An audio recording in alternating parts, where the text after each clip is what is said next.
If you are anything like me, you are extremely impatient and waiting for anything is pretty fucking boring.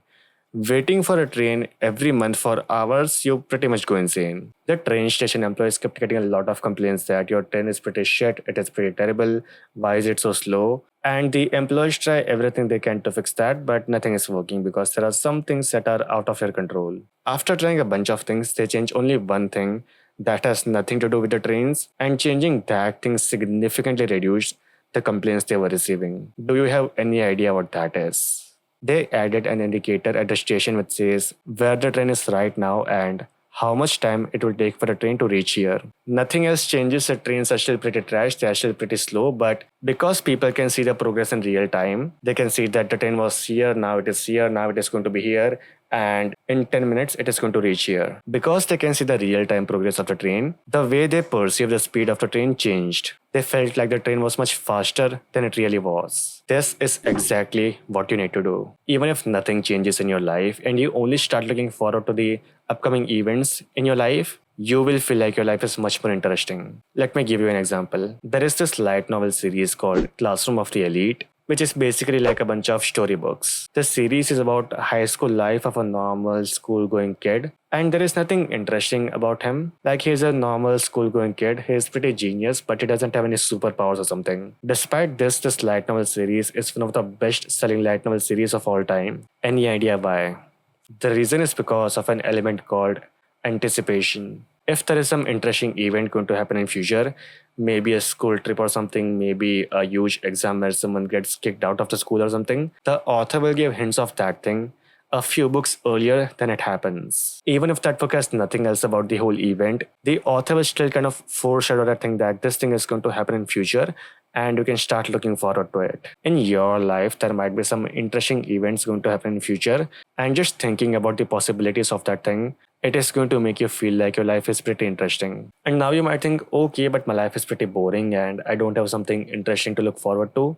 You are wrong. You have a lot of interesting things to look forward to, but you are just not aware of that thing. So, for example, if you live in India, we have a lot of interesting things happening in the second half of this year. We have Ganesh Chaturthi, we have Diwali, which is like a huge festival in India.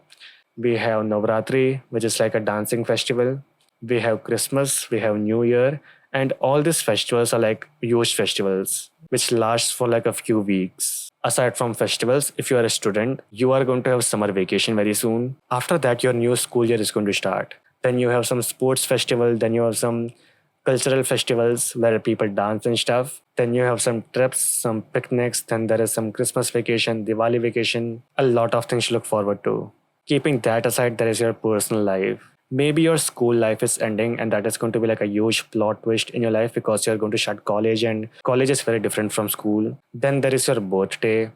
Then you might be taking part in some competitions, for example. Maybe there is some sort of science fair or some sort of exhibition in your school and you are participating in that. And then there are going to be some other small changes. So, for example, summer is coming soon and summer is like the festival for people to go out because people have vacations and stuff. Rain is going to start pretty soon, rainy season. And I love rainy season. The smell of the wet soil and stuff, I just love that. Then aside from that, on regular day-to-day basis, you might have some interesting things going on which you're not aware of. So in the series Classroom of the Elite, for example, if the main character is going to meet someone in the evening, the book will start in the morning. The main character wakes up, he peacefully makes the tea or something, and thinks about his whole schedule. He thinks that in the afternoon, I'm going to go to the gym. After that, in the evening, I'm going to meet this girl from my school. And the people who are reading the book, they start looking forward to it. So in your case, for example, even if you are an introvert, you might have some friends, I'm assuming, and every now and then you might go out with them to have lunch or something,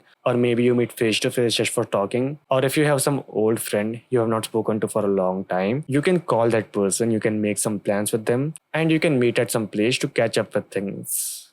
Now, there might be some people watching this thinking that, okay, I have these events, but I don't celebrate them. I don't celebrate any festivals. I don't celebrate any birthdays. I just sit at my home and play some games. And that is your personality problem. See, no matter how introverted you are, human brain loves novel things. It loves new things, new experiences. On your birthdays, for example, you can be this depressed motherfucker and think that, oh my god, it is my birthday. I'm getting so old and I'm going to die very soon.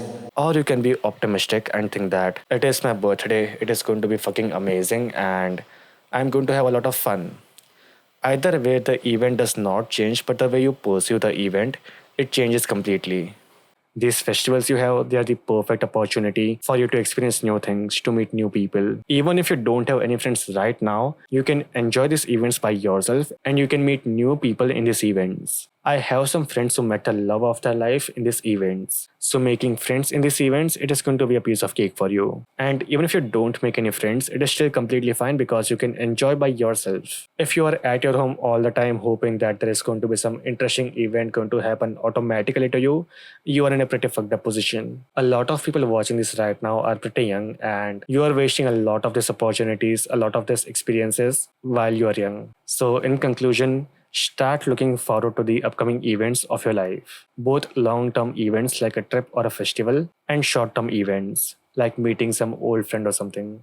So before going to the next thing, if you're an introvert and you want to grow your personality, you want to become more social, you want to look better, you want to improve your communication skills, then I'm working on a course right now which covers all of these things. It is an hour-long course which covers a lot of things and it will soon be available on my Patreon page. The link is in the description. So the next thing is doing things extremely slowly. So normally when I used to go to college, I was extremely rushed all the time. I would walk very fast because I was late all the time in the college, and even aside from walking, I would try to do everything very fast because I want to be more productive. And doing things fast means that you are more productive, right? Even though you can say that I was more productive, I did not enjoy doing any of that. After that, when I started working on my mental health, I started doing things extremely slowly. When walking, I would walk slowly and look at the people around me. I would notice the plants, the animals, I would notice all the climate and stuff. And even walking felt so good. When editing these videos, for example, I would take my laptop, I would try to edit as fast as possible and just get done with the whole thing. These days, I slow down, I do it very patiently. I watch all the clips, all the possibilities of what I can do in every single minute of the video. And sometimes when I need some more creativity, I take a break, I go to my balcony, I eat something, and then get back to work. The same thing with cooking. I don't like cooking. I would try to do it as quickly as possible. I would watch some YouTube video when cooking because that is more productive, but not anymore. Nowadays, whenever I cook, I do it extremely patiently. I see it like a form of art. I enjoy cooking now. And even though it takes more time for doing all of these things, overall I enjoy doing these things and the efficiency of doing everything goes up. If I spend 3 hours editing a video, for example, it is going to be pretty average and it is going to be okayish, I guess. If I spend 6 hours, the time is pretty much double of what I would normally spend. But I enjoy doing that thing and the video is much better. I recently made a video covering how to be happy all the time based on research. This is the video. You can check it out if you want to. And in the description, there is the link to my Patreon. Thank you so much for watching and goodbye.